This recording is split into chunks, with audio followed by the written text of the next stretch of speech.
Now today I read from the book of Judges, the chapter 20. In chapter 19 it was about that horror scenario, and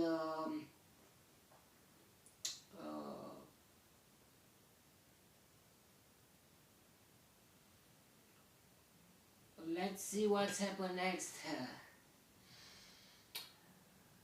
Then all the Israelites from Dan to Beersheba and from the land of Gilead came out as one man and assembled before the Lord in Mizpah.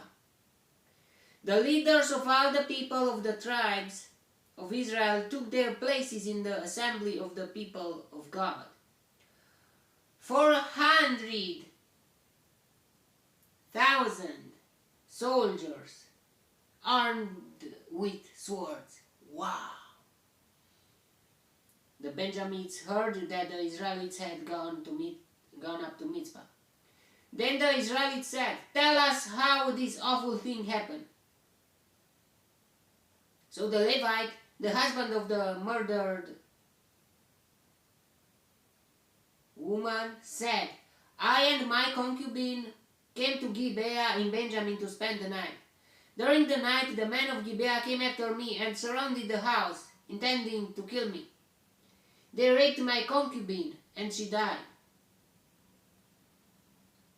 I took my concubine, cut her into pieces, and sent one piece to each region of Israel's inheritance, because they committed this lewd and disgraceful act in Israel.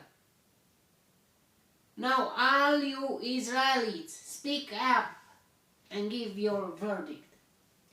He told the truth, but not the full truth. And I don't know. Yeah. All the people rose as one man, saying, "None of us will go home. No, not one of us will return to his house."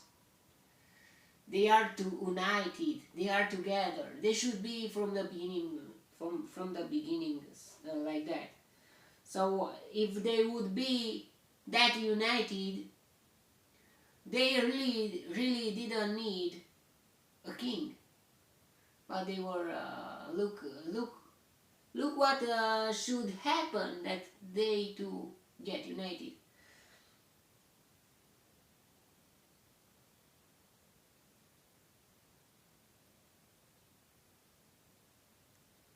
But now this is what we'll do to Gibeah.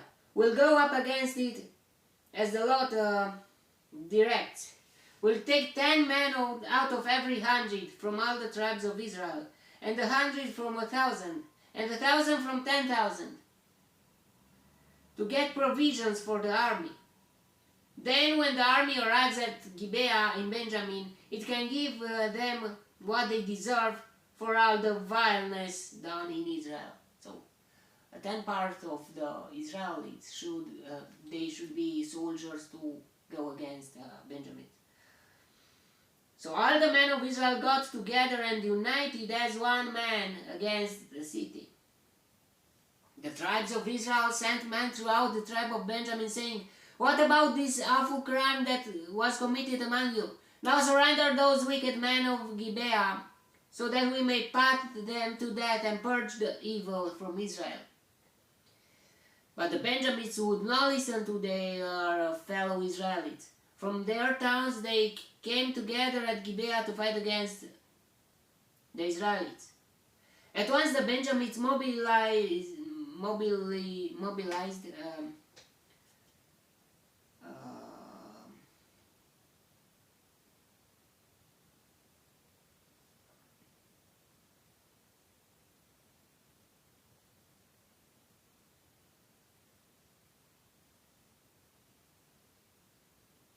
26,000 swordsmen from their towns, in addition to 700 chosen men from those living in Gibeah. Among all these soldiers, there were 700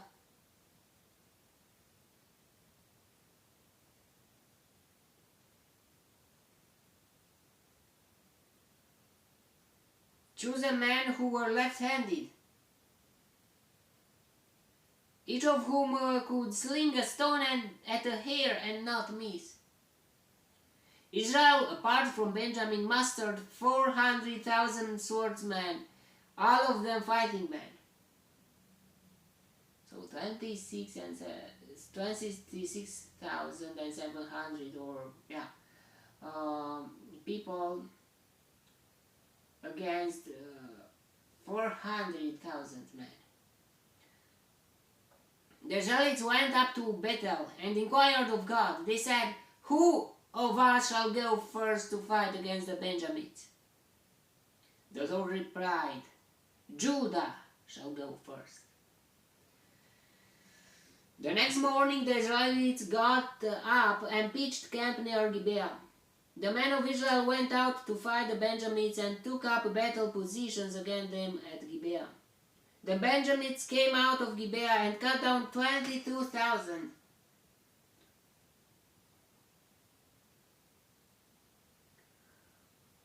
Israelites on the battlefield that day, but the men of Israel encouraged one another and again took up their positions where they had stationed themselves the first day.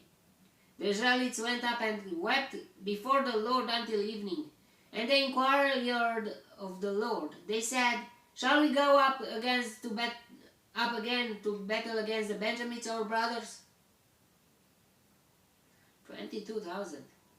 If Benjamites were archers or something like that, and these just soldiers, you don't know who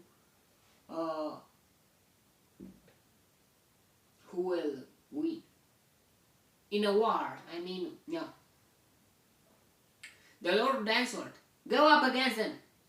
Then the Israelites drew near to Benjamin the second day. This time when the Benjamites came out from Gibeah to oppose them, they cut down another 18,000.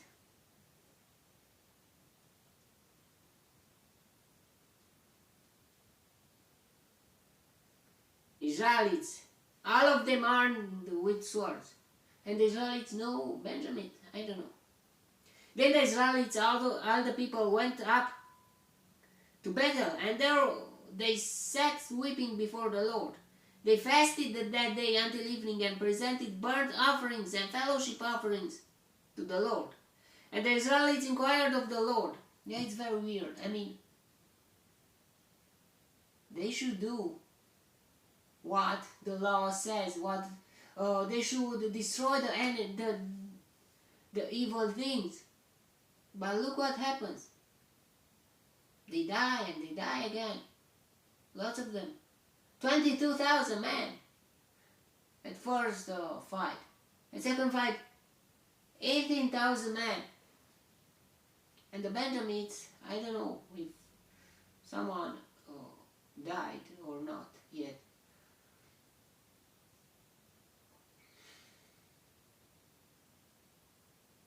They fasted that day until evening and presented the burnt offerings and fellowship offerings to the Lord.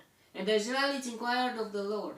In those days the ark of the covenant of God was there, with Phinehas son of Eleazar, the son of Aaron, ministering before it.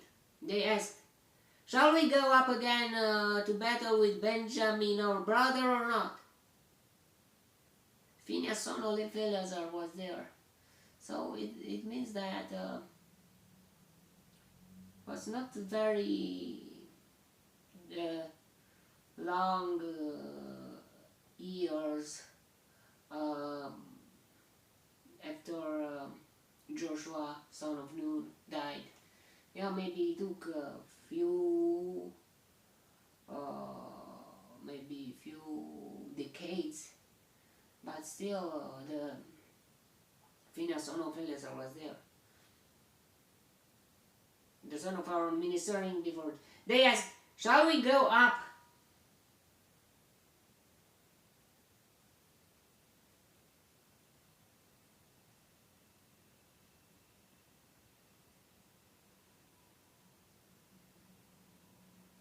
again to battle with Benjamin our brother or not?" The Lord responded, "Go, for tomorrow I will give them into your hands." Then Israel set an ambush around Gibeah. They went up against the Benjamites on the third day and took up positions against Gibeah as they had done before. The Benjamites came out to meet them and were drawn away from the city. They began to inflict casualties on the Israelites as before, so that about 30 men, not 30,000, only 30 men. 30 men fell in the open field and on the roads, the one leading to battle and the one to Gibeah. While the Benjamites were saying, "We are defeating them as before," the Israelites were saying, "Let's retreat and draw them away from the city to the roads." All the men of Israel moved from their places and took up positions at Baal Tamar.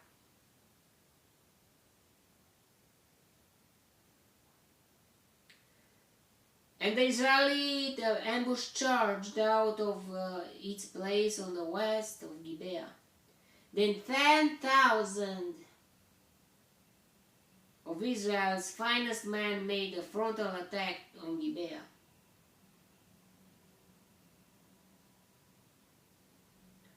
The fighting was so heavy that the Benjamins did not realize how near disaster was.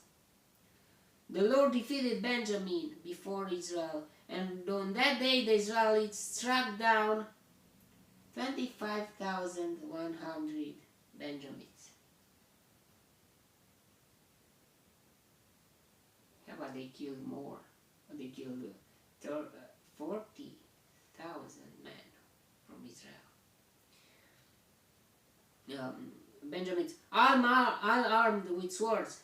Then the Benjamins saw that they were beaten. Now the men of Israel had given way before Benjamin because they relied on the ambush they had set near Gibeah.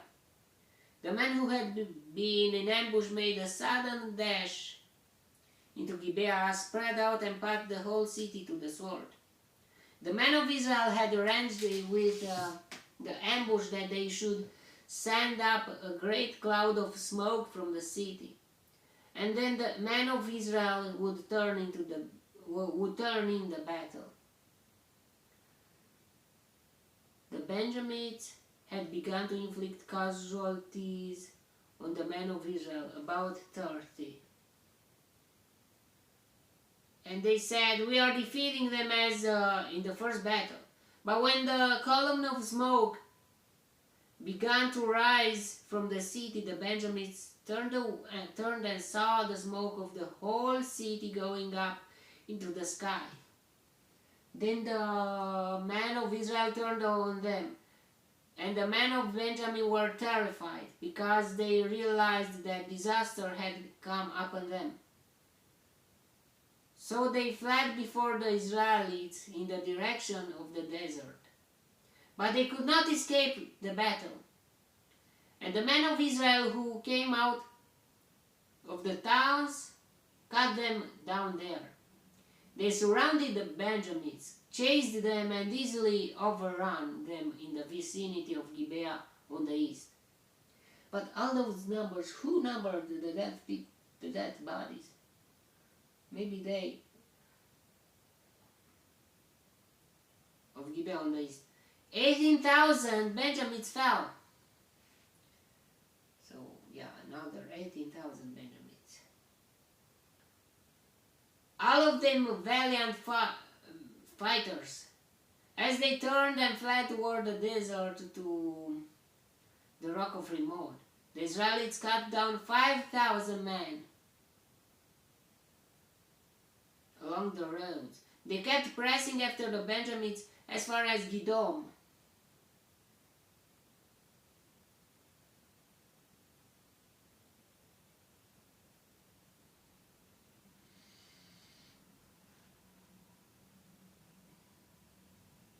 And struck down 2,000 more.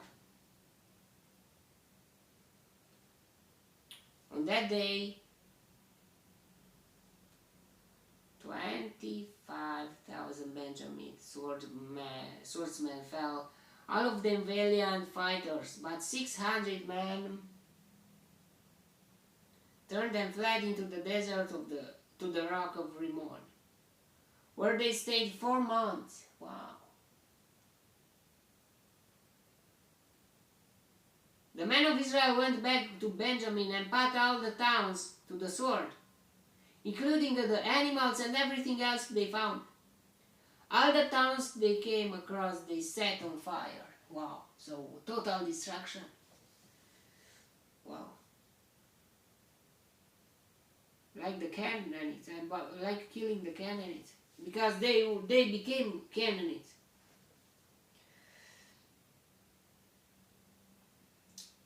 Yeah, they paid their sins, even if they killed Israelites too. But they were almost vanished. Only 600 men left. Yeah, it's a sad story. And why they were so in together to kill, to destroy the Benjamins, and yeah, it was a good thing in that, I mean, yeah, they should take action. But still, why they were not so united by killing all the Canaanites? I don't know. Yeah, that was the chapter, and may the God bless me, protect me, and let me in the next chapter too. And if you want, you will see me there too. God bless you all, and goodbye.